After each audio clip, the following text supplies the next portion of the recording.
Hello everyone, this is Ashok Songara.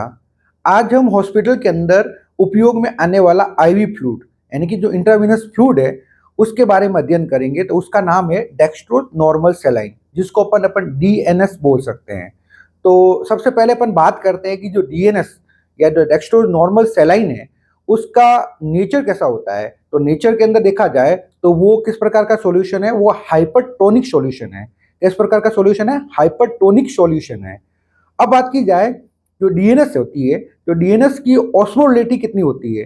तो ऑस्मोलेटिलिटी देखी जाए तो इसके अंदर 585 मिली ऑस्मोल पर लीटर इसकी ऑस्मोलेटिलिटी होती है। कितनी होती है? 585 मिली ऑस्मोल पर लीटर। अब बात की जाए जो डीएनएस है अपना, जो डेक्स्ट्रो नॉर्मल सेलाइन है, उसका कंपोजिशन किस प्रकार होता है। तो कंपोजिशन के अंदर ये दो प्रकार से दो रूप में मिलकर बना होता है। तो सबसे पहला जो होता है डेक्स्ट्रोज होता है। डेक्स्ट्रोज कितना रहता है? 5% रहता है। कितना रहता है? 5% डेक्स्ट्रोज रहता है। और उसके अलावा सोडियम क्लोराइड रहता है 0.9%। कितना रहता है? सोडियम क्लोराइड रहता है 0.9% सोडियम क्लोराइड रहता है। यानी कि जो 1 लीटर होगा उसके अंदर 9 ग्राम क्या रहेगा? वो सोडियम रहेगा। तो ये क्या होता है? इसका कंपोजिशन होता है।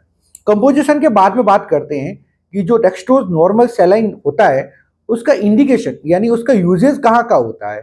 तो यूजेज के अंदर सबसे पहले अगर देखते हैं कि इसका यूजेज किया जाता है फ्लूइड रिप्लेसमेंट इन डिहाइड्रेशन।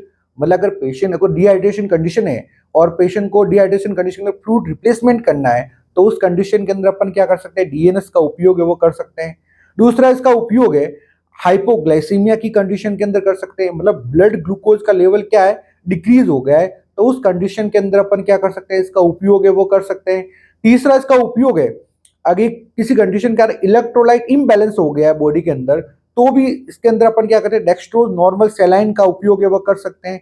और चौथा इसका उपयोग है पोस्ट ऑपरेटिव जो मरीज आते हैं उसके अंदर उसको फ्लूइड मैनेज के लिए अपन क्या कर सकते हैं? इसका उपयोग है वो कर सकते हैं।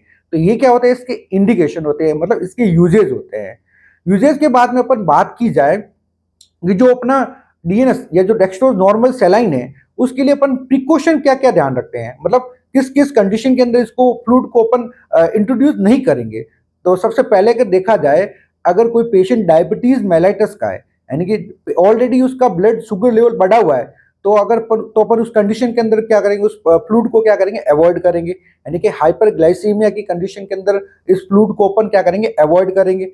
दूसरा दूसरा इसका उपयोग है, दूसरा दूसरा इसका प्रिकॉशन ध्यान में रखा जाता है कि किसी पेशेंट को अगर फ्लूइड ओवरलोड हो गया है, यानी क्या हो गया? फ्लूइड ओवरलोड हो गया है या फिर रीनल फेलियर की कंडीशन हो गई है, तो उस कंडीशन के अंदर अपन क्या करेंगे? इस फ्लूइड को क्या करेंगे? अवॉइड करेंगे। ठीक है, तो ये क्या होता है? इसके प्रिकॉशन होते हैं। ये क्या होता है? प्रिकॉशन होते हैं। प्रिकॉशन के बाद में अपन बात करते हैं कि जो डेक्स्ट्रोज नॉर्मल सेलाइन की जो बोतल होती है अपनी, वो किस फॉर्म मतलब किस क्वांटिटी के अंदर अवेलेबल रहती है। तो ये देखा जाए तो आपने देखा होगा नॉर्मली हॉस्पिटल के अंदर 500 ml की बोतल मिलती है देखने को, और 1000 ml की बोतल है वो देखने को मिल सकती है। या तो आईवी बोतल्स होती है या बैग के रूप में अवेलेबल है वो हो सकती है। अब बात की जाए कि जो डेक्स्ट्रोज नॉर्मल सेलाइन है अपना, उसका अपन क्या कौन सा रूट रखेंगे। तो रूट के अंदर मोस्टली ये जो सबसे ज्यादा इंट्रावीनस रूट से वो मरीज को ये मेडिकेशन है वो प्रोवाइड की जाती है, यानी आईवी फ्लूइड है वो इंट्रावीनस रूट से वो प्रोवाइड किया जाता है। तो ये क्या होता है? आपका डेक्स्ट्रोज नॉर्मल सेलाइन होता है। थैंक्स।